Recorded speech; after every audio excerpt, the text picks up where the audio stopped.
No princípio era o Verbo, e o Verbo estava com Deus, o Verbo era Deus. Ele estava no princípio com Deus. Todas as coisas foram feitas por meio dele, e sem ele nada que foi feito se fez. A vida estava nele, e a vida era a luz dos homens. A luz resplandece nas trevas, e as trevas não prevaleceram contra ela. Nesse momento, eu gostaria de compartilhar algumas reflexões a respeito do livro de João. É um evangelho muito especial porque ele traça a vida de Jesus como um filho de Deus.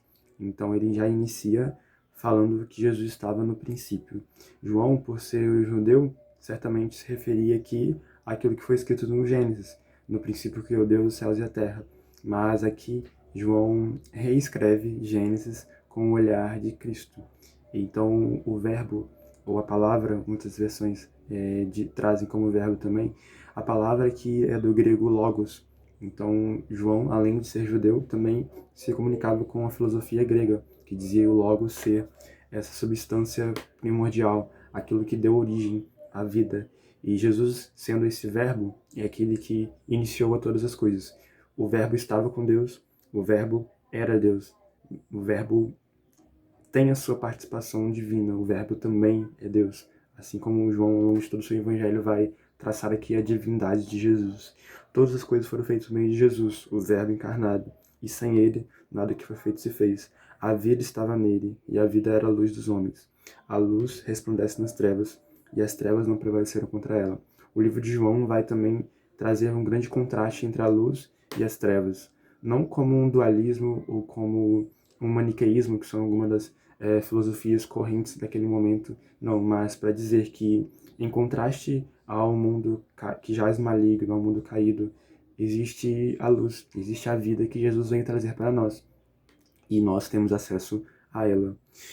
João continua falando a respeito do Evangelho, a respeito das boas novas, e ele deixa de falar sobre a vida de Jesus, sobre a pré-existência de Cristo na criação, para falar sobre o testemunho de outro João, João o Batista. Versículo 6. Houve um homem enviado por Deus, e o nome dele era João. Este veio como testemunha para testificar a respeito da luz, para que todos viessem a crer por meio dele. Ele não era luz, mas veio para dar testemunho da luz, a verdadeira luz que vinda do homem, que vinda ao mundo, ilumina toda a humanidade. O Verbo estava no mundo, o mundo foi feito por meio dele, mas o mundo não o conheceu.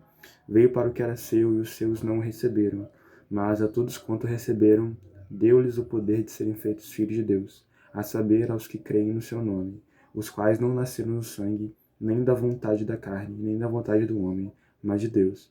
E o Verbo se fez carne e habitou entre nós, cheio de graça e de verdade, e vimos a sua glória, glória como do unigênito do Pai. Então, o Verbo que antes estava na criação, que estava com Deus, que iniciou tudo, agora é testemunhado por João. João vê a luz e ela é testemunhada por ele. João sabe que ele não era luz, João sabe que ele não era o escolhido de Deus, o Messias, mas ele vem a testemunhar, ele entende qual é o seu propósito, entende qual é o seu chamado de apontar para Cristo. E o Verbo então estava no mundo, o mundo foi feito por meio dele, mas o mundo não o conheceu. Ele veio para os que era seu, para os que eram seus, ou seja, para os judeus. Jesus veio da linhagem de Judá, veio da linhagem dos filhos de Israel, mas grande parte dos judeus da época não acreditaram. Mas a todos quantos receberam, ou seja, não apenas os judeus, mas todos os gentios, aqueles que não nasceram da carne de Abraão, possuem o direito de serem chamados filhos de Deus. Nós temos um Pai, esse Pai é revelado através do ministério de Jesus. E o Verbo então se fez carne, o Verbo que estava com Deus agora se encarna, entra no ventre de Maria e habita entre nós. Esse no grego original é tabernacula, ou seja, o Verbo tabernacula, arma o seu tabernáculo entre nós. Assim como no Antigo Testamento havia a figura do tabernáculo, a presença manifesta de Deus, agora Jesus também, mediante seu corpo, mediante sua carne, tabernacula, arma o seu tabernáculo e habita entre nós. E João fala que vimos a sua glória, ou seja, aqueles que testemunharam dele, que testemunharam de Cristo, viram a glória como do unigênito, daquele que veio unicamente do Pai. João, versículo 15, dá testemunho a respeito dele e exclama: Este é aquele de quem eu dizia, ele vem depois de mim, mas é mais importante do que eu, pois já existia antes de mim. porque todos nós temos recebido da sua plenitude graça sobre graça, porque a lei foi dada por meio de Moisés, a graça e a verdade vieram por meio de Jesus Cristo. Ninguém jamais viu a Deus, o Deus unigênito que está junto do Pai é quem o revelou. Isso é incrível, não é mesmo? João testemunha, ele pregava, enquanto ele batizava, ele testemunha sobre Jesus, testemunha que haveria alguém que era maior do que ele, que viria batizar com o Espírito Santo, que ele tinha a verdadeira autoridade. E mediante a Jesus, nós temos a graça, nós temos a verdade. Moisés, no Antigo Testamento, na Velha Aliança, deu a lei que apontava o pecado, mas não tinha o poder de justificar os pecadores caídos. Ninguém jamais viu a Deus, somente o Deus unigênito, Cristo Jesus, que está junto do Pai, é quem o revelou. Versículo 19 ao 28 vai falar sobre o testemunho de João Batista. Enquanto João batizava as pessoas no Rio Jordão, as pessoas vão perguntar para ele: porventura você é o Cristo? Você é algum profeta? Você é o Elias que havia sido profetizado que viria no tempo do fim? Mas João, como eu falei, sabia quem ele era, sabia qual era o seu propósito. E o propósito de João está no versículo 23. Eu sou a voz dos que clamam no deserto. Endireitem o caminho do Senhor, como disse o profeta Isaías. Ou seja, João viveu tanto, encarnou tanto um versículo, uma passagem, uma profecia, que ele se tornou essa profecia, a voz dos que clamavam no deserto e preparava o caminho do Senhor. João conclui o seu testemunho falando que ele batizava apenas com água, mas viria alguém que iria ser mais forte, que teria maior autoridade, que na verdade já existia antes dele, mas que vem após ele e que nos batizaria com o Espírito Santo e com fogo. No versículo 29, João continua o seu testemunho. E agora ele olha, ele vê a Jesus passando e aponta: olha, eis o Cordeiro de Deus, que tira o pecado do mundo. Essa figura do Cordeiro é muito presente na Antiga Aliança, porque vocês sabem que sem derramamento de sangue, em Hebreus vai falar que não há remissão de pecados. Então Deus, para tratar a questão do pecado com os antigos israelitas, trazia um cordeiro, trazia um animal que tinha que ser imolado para simbolizar a expiação dos pecados. Mas essa era uma expiação limitada, não era a expiação realmente completa. Tanto que o livro de Hebreus vai traçar de forma muito completa isso. Na verdade, todos esses cordeiros, todos esses animais que eram imolados no passado eram figuras, eram tipologias que apontavam para Cristo. João entende isso e fala: olha, eis o cordeiro, eis o verdadeiro cordeiro para quais todas as coisas apontavam no passado. Ele é aquele que eu falava: depois de mim vem um homem que é mais importante do que a mim, porque já existia antes de mim. João testemunha ainda falando que viu o Espírito Santo descer sobre Cristo como uma forma de pomba. E ele então entendeu que Jesus era o Filho de Deus. O versículo 35 vai falar sobre os primeiros discípulos que chegam até Jesus. Quando João aponta para Cristo, os discípulos de João Batista agora se passam a ser de Jesus, os dois discípulos na verdade. Um deles era André, irmão de Simão Pedro. Então André chama a Pedro e Pedro chega até Jesus também. No dia seguinte, outra pessoa chega, era Filipe, Natanael também chegam, e é muito engraçado que quando Natanael chega a Jesus, Jesus fala: este é um verdadeiro israelita, em quem não há fingimento. E Natanael pergunta: olha, como você me conhece?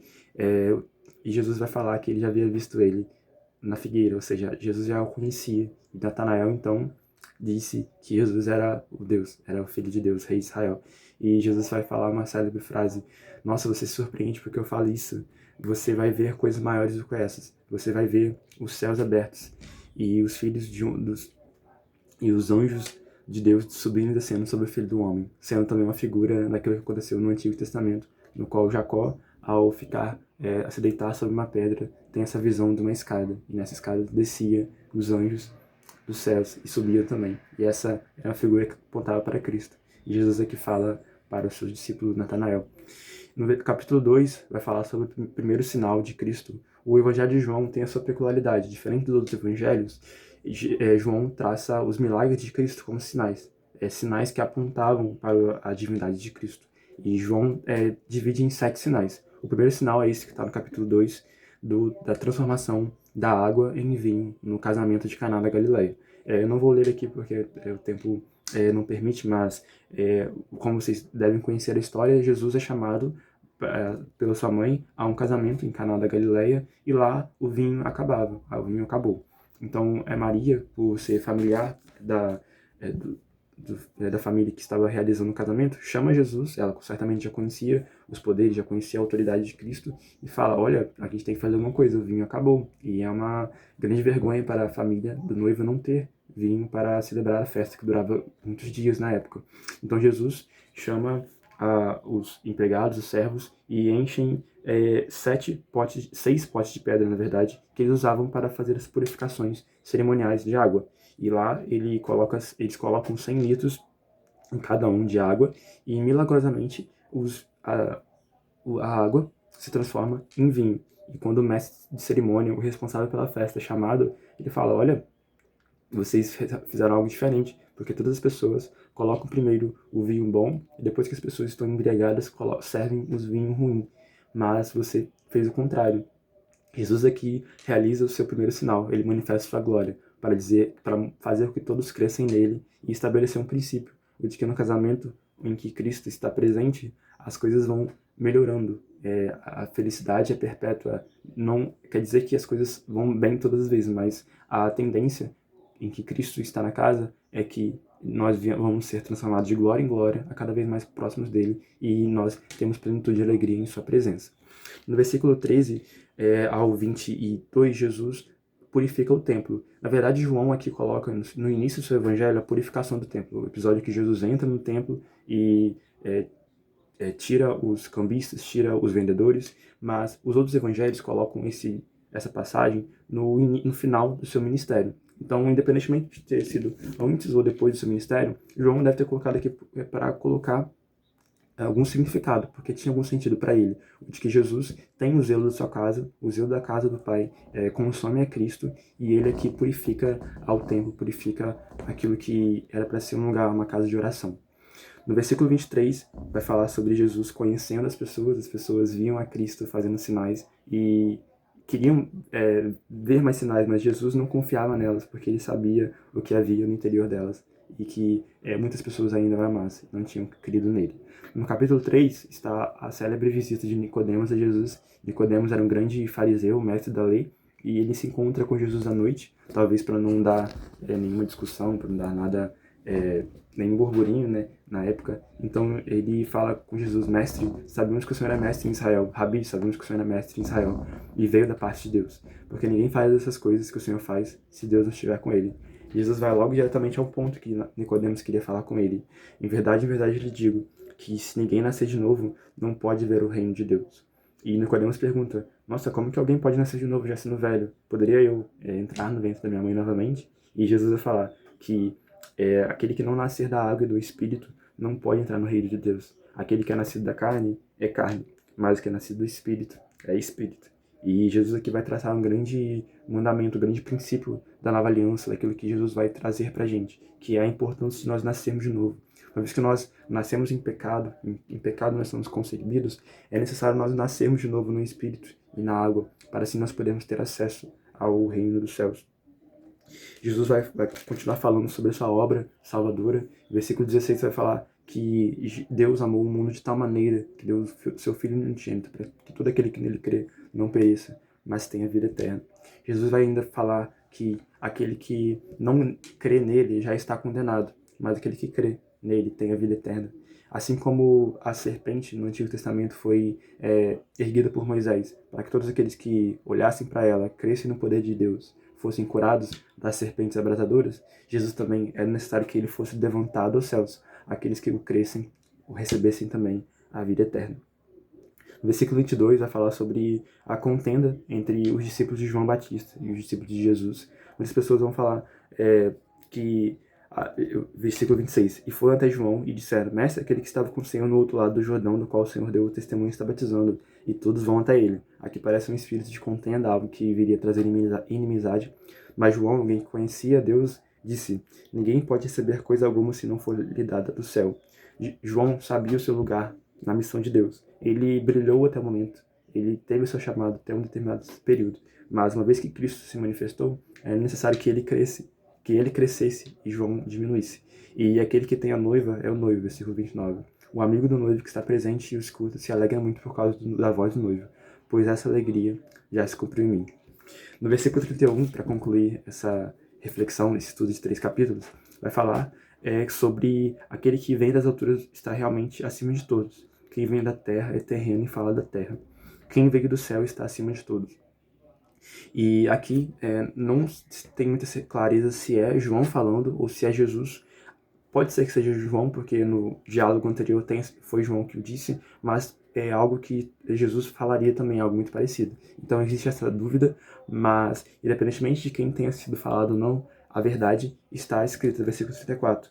Pois aquele que Deus enviou fala as palavras de Deus, porque Deus não dá o Espírito dele por medida. O Pai ama o Filho e entregou todas as coisas na mão dele. Por isso, quem crê no Filho tem a vida eterna. Quem se mantém rebelde contra o Filho não verá a vida, mas somente sobre ele permanece a ira de Deus. Jesus se manifesta, lembrem no versículo capítulo 1, o verbo estava com Deus, o verbo era Deus, o verbo estava lá nas alturas, ele é transcendente, mas decide se encarnar, decide se humilhar e decide habitar, armar o seu tabernáculo entre nós, para que nós possamos ter o privilégio de sermos chamados filhos de Deus. Isso é um grande privilégio, uma grande maravilha nós termos esse direito.